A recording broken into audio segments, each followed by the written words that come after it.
दोस्तों, महाराष्ट्र के औरंगाबाद जिले में स्थित कैलाशा टेम्पल भारत के सबसे प्राचीन मंदिरों में से एक है, जिसका निर्माण कई सदियों पहले किया गया था। लेकिन जिस तरह से इस मंदिर को बनाया गया है, वैसा आज की टेक्नोलॉजी से भी संभव नहीं है।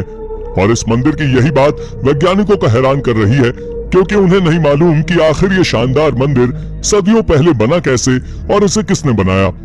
हालांकि ये इकलौती ऐसी खोज नहीं जो वैज्ञानिकों को हैरान करती हो, क्योंकि दुनिया में और भी ऐसी खोजें हुई हैं जिनके बारे में वैज्ञानिक भी कुछ कहने से कतराते हैं।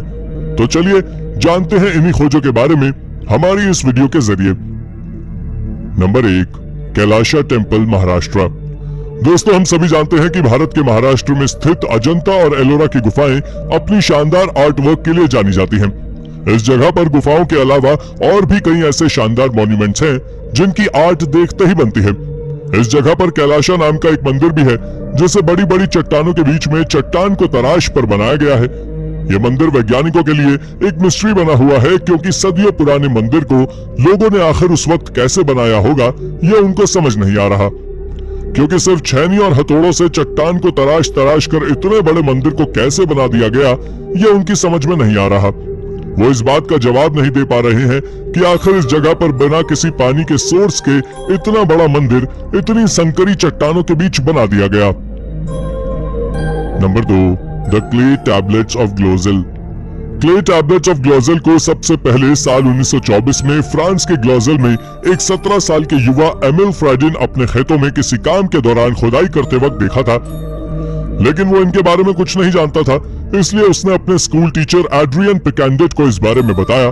जब एड्रियन पिकेंडेट उस साइट को विजिट करने आया, तो वो इन नायाब टैबलेट्स को देखते ही समझ गए और उन्होंने अथॉरिटीज को खबर कर दी। इस खबर के बाद इस साइट पर खुदाई का काम किया जाने लगा।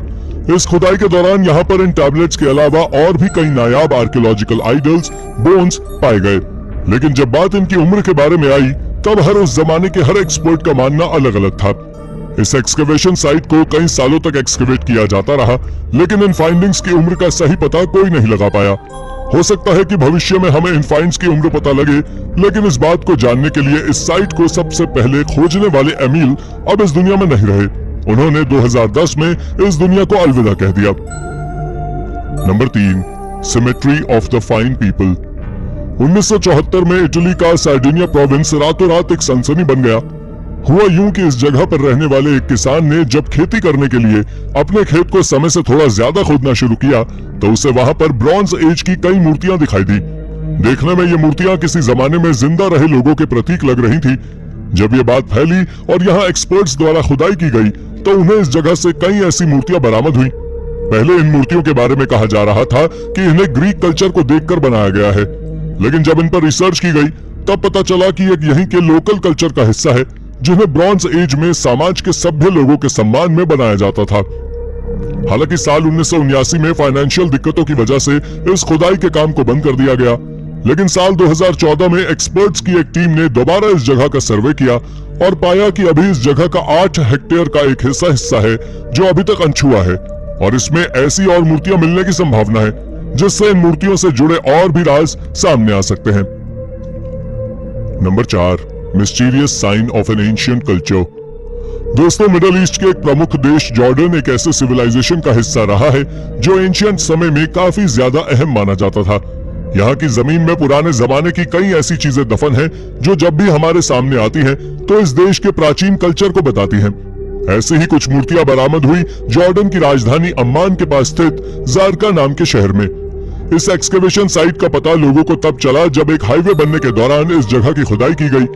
इस जगह पर एक्सकवेशन के दौरान आर्कियोलॉजिस्ट को 7 मिलेनियम बीसी की कई मूर्तियां मिली।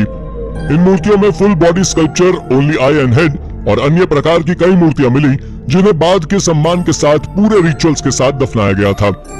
हालांकि एक्सपर्ट्स अभी तक ये बताने में सफल नहीं रहे हैं कि आखिर ये मूर्तियां किसकी थी और कौन लोगों की याद में इन्हें इस प्रकार यहाँ दफनाया जाता था।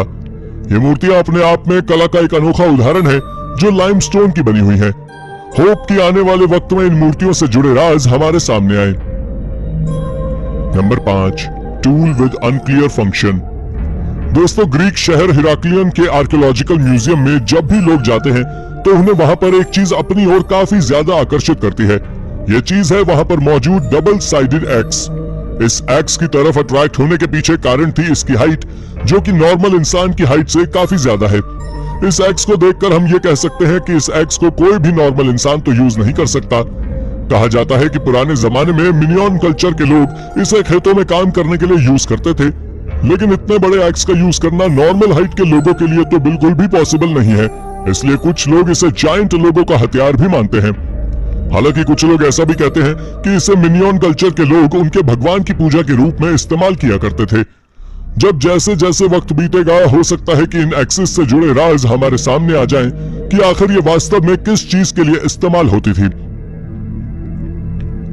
Number 6, proof of the existence of giants. Minion culture की जायंट्स एक्सिस की ही तरह जापान की नोरिमित्सु ओडाशी भी काफी ज्यादा मिस्टीरियस रही है, क्योंकि इसके बारे में भी वही बातें निकल कर आती हैं जो कि उन जायंट्स एक्सिस के बारे में निकली थी। जायंट्स की दुनिया में होने के प्रूफ के तौर पर इन चीजों को पेश किया जाता है। इस नोरिमित्सु ओडाशी की सबसे खास बात यह है कि आमतौर पर नॉर्मल स्वॉर्ड की लंबाई 1 मीटर होती है, लेकिन इस विशालकाय स्वॉर्ड की लंबाई 3.77 मीटर है, जो कि एक सामान्य इंसान के यूज के काफी बाहर है। इस स्वॉर्ड को टांगना ही काफी ज्यादा मुश्किल है, तो चलाना तो काफी दूर की बात है।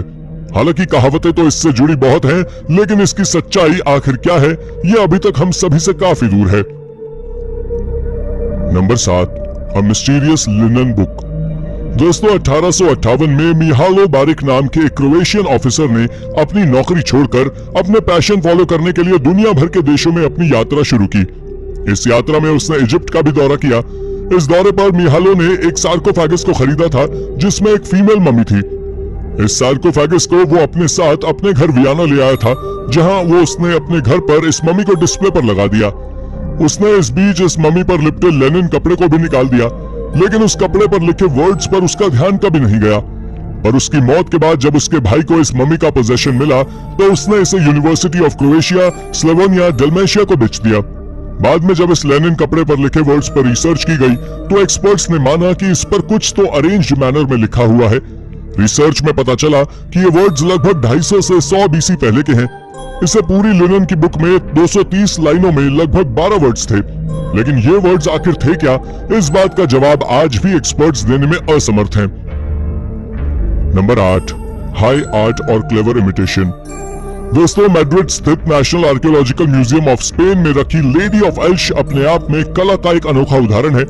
इस मूर्ति की सबसे खास बात यह है कि इस मूर्ति में अलग अलग देशों की कला समाहित है। जहां इस मूर्ति का फेस ग्रीक कल्चरल है, तो इसके कपड़े वाइबेरियन कल्चर के हैं, तो वहीं इसकी ज्वेलरी बिल्कुल ही अलग नॉर्थ अफ्रीकन कल्चर की याद दिलाती है। आखिर इस मूर्ति को बनाने का मतलब क्या था, जो आज से लगभग 1500 या 1600 साल पहले बनाई गई थी। हालांकि एक्सपर्ट्स इसकी ऑथेंटिसिटी पर आज भी शक करते हैं कि आखिर सिर्फ लाइमस्टोन से बनी हुई मूर्ति इतने वक्त तक कैसे बिना किसी एनवायरमेंटल डैमेज के बची रही। पर इस बात का सटीक जवाब आज भी किसी के पास नहीं है जो हमें सैटिस्फाई कर सके। Number 9, wrath of a deity. दोस्तों, 19वीं सदी में मेक्सिको के एक शहर कोचलिंशन के बाहर इलाकों में एक मोनोलिथ मिला, जिसको लेकर क्लेम किया गया कि ये मोनोलिथ एज़टेक कल्चर के गॉड लालोक का है, जिन्हें तूफान और बारिश का देवता माना जाता था। इस मोनोलिथ के बारे में कहते हैं कि लगभग 7 मीटर लंबा और 152 किलो का था जब ये मिला था। लेकिन 1964 में जब इस मोनोलिथ को इस जगह से शिफ्ट किया गया और इसे मेक्सिको सिटी के नेशनल म्यूजियम ऑफ एंथ्रोपोलॉजी में रखा गया, तो सदियों से वीराने में अलग अलग मौसों की मार को सहने वाला ये मोनोलिथ अपने आप डिके यानी कि खत्म होने लगा। एक्सपर्ट्स इस बात के लिए काफी ज्यादा हैरान थे कि आखिर ऐसा क्यों हो रहा है। एज़टेक कल्चर के बिलीवर्स का मानना है कि इन्हें यहाँ पर लाए इसलिए ये नाराज हो गए हैं और अपना रूप छोड़ रहे हैं, पर एक्सपर्ट्स इस बात को नहीं मानते। हालांकि तब भी 2014 में इसको वापस से रिस्टोर करने की कोशिश की जाने लगी। तो दोस्तों, ये थी हमारी आज की वीडियो। आपको हमारी ये वीडियो कैसी लगी हमें कमेंट करके जरूर बताइएगा, और हाँ, जाते जाते चैनल को सब्सक्राइब भी जरूर कर दीजिएगा।